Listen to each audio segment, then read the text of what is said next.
آقا صلی اللہ تعالی علیہ وسلم شروع میں دین اسلام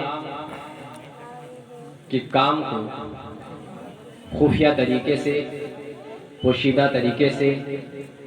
چھپ چھپا کر کرتے تھے، کیونکہ مسلمانوں کی تعداد بہت کم تھی۔ میرے آقا وہاں سے اعلان نبوت کر کے آنے کے بعد سب سے پہلے عورتوں میں حضرت خدیجہ رضی اللہ تعالی عنہا، بچوں میں حضرت علی رضی اللہ تعالیٰ عنہ اسلام لائے تھے، اور دھیرے دھیرے لوگ اسلام میں داخل ہو رہے تھے۔ ابو بکر صدیق رضی اللہ تعالیٰ عنہ اس وقت عرب میں کسی ایک دوسرے مقام پر تھے، اس جگہ پر نہیں تھے۔ جب میرے آقا صلی اللہ علیہ وسلم اعلان نبوت فرمائے اور لوگوں کو دین کی دعوت دی، لوگوں کو دین کی طرف بلائے، لوگوں کو اللہ کو ایک کہنے کو کہا کہ اسی کو مانو، تو جانتے ہیں میرے نبی پر کتنی تکلیفیں ہوئی۔ میرے نبی صلی اللہ تعالی علیہ وسلم پر لوگوں نے راستے میں کانٹے بچھا دیا کہ اس راستے سے محمد صلی اللہ علیہ وسلم آ رہے ہیں، کانٹے بچھا دیا، اوجھڑیاں ڈالی جاتی تھی میرے نبی پر، طرح طرح کی پریشانیاں ہوتی تھی، لیکن میرے نبی کبھی اف تک نہیں بولے۔ میرے نبی کبھی بھی لوگوں کو برا نہیں کہے، میرے نبی صرف اور صرف دین کا کام کرتے ہیں۔ ساری پریشانیوں کو میرے آقا نے برداشت کیا، اس کو میرے آقا نے صبر سے کام لیا، اور دین اسلام کا کام میرے آقا محبت سے کرتے رہے۔ دھیرے دھیرے لوگ جب یقین کرتے گئے تو ایک ایک کر کے اسلام میں لوگ داخل ہوتے گئے، لیکن ابو بکر صدیق رضی اللہ تعالیٰ عنہ جن کا اسلام لانے کا، اسلام قبول کرنے کا واقعہ آپ سنے ہیں، لیکن انداز آپ دیکھیں اور مجھ سے بھی سماعت فرمائیں۔ ابو بکر صدیق رضی اللہ تعالیٰ جو ایک دوسرے مقام پر تھے، ان کو طرح طرح کی خواب آنے لگتی ہے، انہیں بشارت دی جاتی ہے، وہ فوراً مکہ پہنچتے ہیں۔ مکہ پہنچنے کے بعد حضور صلی اللہ تعالی علیہ وسلم سے صدیق ابو بکر اعلان نبوت سے پہلے بھی بہت محبت کرتے تھے، بہت چاہتے تھے، بہت دوستانہ تھا۔ میرے آقا صلی اللہ تعالی علیہ وسلم حضرت ابو بکر صدیق رضی اللہ تعالیٰ عنہ کے بیچ دوستی تھی، لیکن جب ابو بکر آئے تو مکے میں کیا سنتے ہیں کہ وہی محمد جو ابو بکر صدیق رضی اللہ تعالیٰ عنہ کا دوست ہے، وہ مکے میں اعلان کیا ہے کہ میں اللہ کا نبی ہوں۔ اے لوگو اللہ وحدہ لا شریک کی طرف آؤ، اے لوگو مجھے اللہ کا رسول مانو، میں اللہ کا آخری نبی ہوں۔ حضرت ابو بکر صدیق کیا سنتے ہیں کہ لوگ اعلان نبوت کے بعد انہیں برا بھلا کہہ رہے ہیں، لوگ انہیں گالیاں تک دے رہے ہیں۔ حضرت ابو بکر صدیق رضی اللہ تعالیٰ عنہ کو یہ برداشت نہیں ہوتا ہے۔ حضرت ابو بکر صدیق رضی اللہ تعالیٰ عنہ ان کا اسلام لانا اور ان کے اسلام کا یہ کارنامہ آپ دیکھیں، حضرت ابو بکر کے صبر کا آپ امتحان کو بھی دیکھیں۔ حضرت ابو بکر صدیق رضی اللہ تعالیٰ عنہ مکے والوں کے بیچ پہنچتے ہیں، اور سادگی انداز میں ابو بکر صدیق رضی اللہ تعالیٰ عنہ کہتے ہیں، اے مکہ والوں، تمہیں کیا ہو گیا ہے؟ جس محمد کو تم اعلان نبوت سے پہلے سچا مانتے تھے، جس محبت کو تم اعلان نبوت سے پہلے پکا مانتے تھے، جس محمد صلی اللہ علیہ وسلم کو تم اعلان نبوت سے پہلے آمین کیا کہا کرتے تھے، جس محمد کو تم محمد صلی اللہ علیہ وسلم کو تم چاہتے تھے، محبت کرتے تھے، اے مکہ والو تمہیں کیا ہو گیا ہے؟ آج تم اس محمد کے بارے میں برا بول رہے ہو، آج تم اس محمد کے خلاف ہو رہے ہو، آج تم اس محمد کو گالیاں دے رہے ہو، آج تم اس محمد کو تکلیف دے رہے ہو۔ اے مکہ والو سنو، میں ابو بکر میں کل بھی محمد سے دوستی رکھتا تھا، آج بھی محمد سے دوستی رکھتا ہوں، میں کل بھی محمد سے پیار کرتا تھا، آج بھی محمد سے پیار کرتا ہوں، میں کل بھی محمد کو چاہتا تھا، آج بھی محمد کو چاہتا ہوں، میں کل بھی محمد کو امین مانتا تھا، میں آج بھی محمد کو امین مانتا ہوں، میں کل بھی محمد کو صادق مانتا تھا، میں آج بھی محمد کو صادق مانتا ہوں۔ اے مکہ والو سنو، تم لوگ اسے برا بھلا کہہ سکتے ہو، تم لوگ اسے گالیاں دے سکتے ہو، لیکن ایک دوستی کا دوستانہ ہر کس گوارا نہیں کرے گا کہ اس کے محبوب کو، اس کے دوست کو گالی دو۔ اے مکہ والو سنو، تم لوگ محمد کا ساتھ دو یا نہ دو، تم لوگ محمد کے خدا کو مانو یا نہ مانو، تم لوگ محبت کو جو چاہے کرو، لیکن سن لو، آج سے میں اعلان کرتا ہوں، محمد کا قول، محمد کا دین، محمد کا مذہب جو ہے، آج سے صدیق اکبر اعلان کرتا ہے، جو محمد کا دین ہے وہی صدیق کا دین ہوگا، جو محمد کلمہ پڑھا ہے وہی صدیق پڑھے گا، جو محمد کہیں گے وہی صدیق کرے گا۔ اے مکہ والو سنو، میں تم لوگوں کی طرح بے وفائی نہیں کر سکتا، کل بھی میں محمد سے پیار کرتا تھا اور آج میں پیار کرنے کا اعلان کرتا ہوں۔ یہ صدیق ابوبکر صدیق رضی اللہ تعالیٰ عنہ کا ایمان لانے کا انداز تھا، مکہ والوں کے سامنے گرج کر کے بولتے ہیں سادگی انداز میں اور کسی سے بے خوف و خطر بلا جھجک اعلان کرتے ہیں۔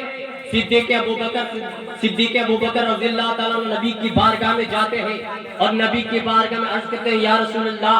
مجھے اپنا غلام قبول کرے، میں آپ کے مذہب، میں آپ کے دین کو مانتا ہوں، آپ پہلے بھی سچے تھے، آپ سچے ہیں، اگر آپ بول رہے کہ اللہ کا نبی ہیں آپ، تو آپ بے شک اللہ کے نبی ہوں گے، اگر آپ فرما رہے ہیں کہ میں اللہ کا آخری نبی ہوں تو بے شک آپ اللہ کے آخری نبی ہوں گے۔ میرے آقا صلی اللہ علیہ وسلم کی بارگاہ میں صدیق ابوبکر رضی اللہ تعالیٰ عنہ اپنا ہاتھ دیتے ہیں اور نبی کی بارگاہ میں صدیق ابوبکر دین اسلام کو قبول کرتے ہیں۔ دین اسلام کو قبول کرنے کے بعد کیا ہوتا ہے آپ اندازہ لگائیں۔ حضرت صدیق ابوبکر رضی اللہ تعالیٰ عنہ ارشاد فرماتے ہیں، یا رسول اللہ جیسے جیسے وقت گزرتا جاتا ہے میرے آقا سے حضرت ابوبکر عرض کرتے ہیں، یا رسول اللہ اب اسلام کو علن اعلان کیا جائے، اب اسلام کو کھلی طریقے سے عام کیا جائے، اب اسلام کو کھلی طریقے سے پیش کیا جائے، یا رسول اللہ اب تبلیغ اسلام عام کیا جائے، اب گھر گھر جا کر کے عام کیا جائے، کسی سے ڈرنے کی ضرورت نہیں ہے۔ میرے آقا صلی اللہ تعالی علیہ وسلم حضرت ابوبکر کو کہتے ہیں، اے ابوبکر میں تیری جذبات کو میں سمجھتا ہوں، دین اسلام سے محبت کو میں سمجھتا ہوں، مجھ سے الفت وہ بھی میں سمجھ رہا ہوں۔ اے ابوبکر ابھی مسلمانوں کی تعداد کم ہے، ابھی تم بات کو سمجھو، ابھی مسلمانوں کی تعداد کم ہے، ابھی دھیرے دھیرے ہی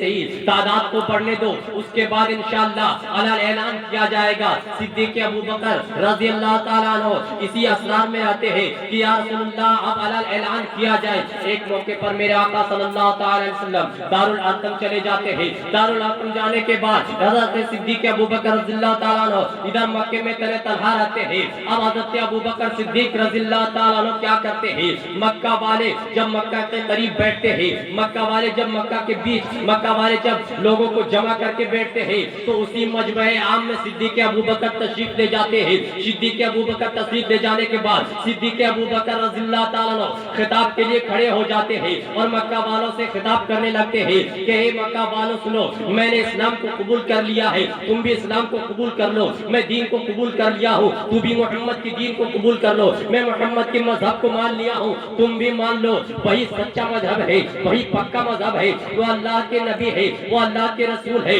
وہ اللہ نے انہیں آخری نبی بنا کر بھیجا ہے، تم لوگ ان کی باتوں کو مان لو۔ اتنا ہی کہنا تھا کہ صدیق ابوبکر رضی اللہ تعالیٰ عنہ پر چاروں طرف سے لوگ ٹوٹ پڑتے ہیں، چاروں طرف سے لوگ مارنا شروع کر دیتے ہیں۔ حضرت ابوبکر صدیق رضی اللہ تعالیٰ عنہ سنے تنہا تھے، لوگوں نے حضرت ابوبکر کو مارنا شروع کر دیا اور اتنا مارا کہ حضرت ابوبکر صدیق رضی اللہ تعالیٰ عنہ گر جاتے ہیں۔ زمین پہ گرنے کے بعد ایک عتبہ نام کا شخص تھا جو حضرت ابوبکر صدیق رضی اللہ تعالیٰ عنہ کے چہرے پر پاؤں سے مارتا ہے۔ پاؤں سے مارنے کے بعد حضرت ابوبکر صدیق رضی اللہ تعالیٰ عنہ کے قوم والوں کو حضرت ابو بکر صدیق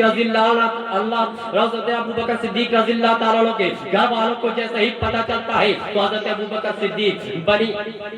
بکر صدیق تمیم قوم میں سے وہ ایک حضرت ابو بکر صدیق رضی اللہ تعالیٰ عنہ تمیم قوم میں سے تھے. جب ان کے قوم والوں کو پتہ چلتا ہے, جب ان کے گھر والوں کو پتہ چلتا ہے تو وہاں سے لوگ آتے ہیں, دوڑتے ہوئے آتے ہیں. کسی نے خبر دی کہ ابو بکر کو لوگ مار رہے ہیں, ابو بکر کو لوگ تکلیف دے رہے ہیں. وجہ پوچھی گئی تو لوگوں نے بتایا حضرت ابو بکر نے اسلام کو قبول کر لیا, اس لیے مکہ والے انہیں مار رہے ہیں, اس لیے مکہ والے انہیں تکلیف دے رہے ہیں. جب ان کے قوم اور ان کے گھر والے حضرت ابو بکر کے پاس پہنچتے ہیں تو کیا دیکھتے ہیں؟ حضرت ابو بکر کی حالت بہت گمبھیر ہے. حضرت ابو بکر زمین پر پڑے ہوئے ہیں. حضرت ابو بکر صدیق رضی اللہ تعالیٰ عنہ کی یہ حالت دیکھ کر ان کے قوم میں سے ایک نوجوان کھڑا ہوتا ہے اور اعلان کرتا ہے کہ اے مکہ والوں سن لو, تو نے میرے گھر والے کو تکلیف دی ہے, تو نے میرے ابو بکر کو تکلیف دی ہے. یاد رکھنا, جس نے میرے ابو بکر کو تکلیف دی ہے, اگر ابو بکر کو کچھ ہوا تو میں اسے چھوڑوں گا نہیں, بلکہ قتال کا بدلہ قتال ہوگا, میں اسے بھی قتل کروں گا. جس نے ابو بکر کو مارا ہے میں اسے چھوڑوں گا نہیں, جنگ کا اعلان کروں گا. یہ آپ ملاحظہ فرماتے چلے, ابو بکر ابھی زمین پر ہے, ابو بکر کو اٹھا کر گھر لایا گیا. ابو بکر رضی اللہ تعالیٰ عنہ بے ہوش ہو جاتے ہیں. بے ہوش ہونے کے بعد انہیں ہوش نہیں آتا. ایک دن گزرنے کے بعد جب حضرت ابو بکر رضی اللہ تعالیٰ عنہ کو ہوش آتا ہے, ہوش آنے کے بعد آپ قربان جائیں حضرت ابو بکر صدیق رضی اللہ تعالیٰ عنہ کی عشق پر, آپ قربان جائیں حضرت ابو بکر صدیق کی محبت پر, آپ قربان جائیں حضرت صدیق ابو بکر رضی اللہ تعالیٰ عنہ کے حضرت صدیق ابو بکر رضی اللہ تعالیٰ عنہ کی اسلام کی چاہت پر. جب صدیق ابو بکر کو ہوش آیا تو لوگوں نے پوچھا کہ اے ابو بکر بتا آپ تمہاری طبیعت کیسی ہے, اے ابو بکر بتا آپ تمہاری حالات کیسی ہے, اے ابو بکر بتا آپ تمہارے درد میں کچھ کمی ہوئی کیا نہیں. میرے دوستوں قربان جائیے ابو بکر پر. حضرت ابو بکر جب منہ سے زباں کو جب کھولتے ہیں, جب زباں کو کھولتے ہیں تو ایک ہی آواز نکالتے ہیں, اے میرے گھر والوں سنو, میری فکر نہ کرو میں کس حال میں ہوں, یہ نہ پوچھو. اے میرے گھر والوں بتاؤ, سب سے پہلے یہ بتاؤ کہ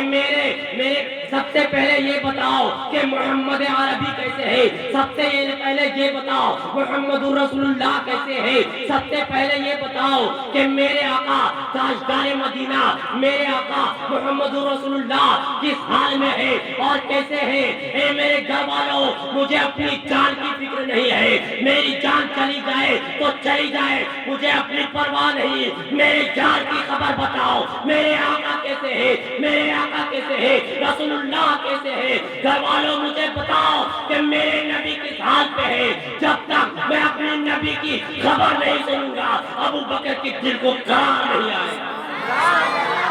ابو بکر کے دل کو چین نہیں آئے گا. یہ ہے ابو بکر صدیق رضی اللہ تعالیٰ عنہ کی محبت کہ اسلام لانے کے بعد اتنی تکلیفیں وہ برداشت کرتے ہیں, برداشت کرنے کے بعد وہ اسلام پر اٹل رہتے ہیں اور اپنی فکر نہیں بلکہ محمد رسول اللہ صلی اللہ تعالیٰ علیہ وسلم کی فکر کرتے ہیں. حضرت صدیق ابو بکر ایسے ہی جنت کے ساتھی نہیں ہے, اسلام کے لیے بہت قربانیاں پیش کی ہیں حضرت ابو بکر نے, تب جا کے جنت کا ساتھی بنے ہیں, خلیفہ اول بنے ہیں. درود و سلام پڑھ لیجیے. اللہم صلی علی سیدنا شفیعنا مولانا محمد بارک وسلم صلاۃ و سلام علیکہ سیدی یا رسول اللہ صلی اللہ تعالی علیہ وسلم. ایک واقعہ میں اور بتا کر میں اپنی جگہ لوں. اسلام جب دھیرے دھیرے پھیلنے لگا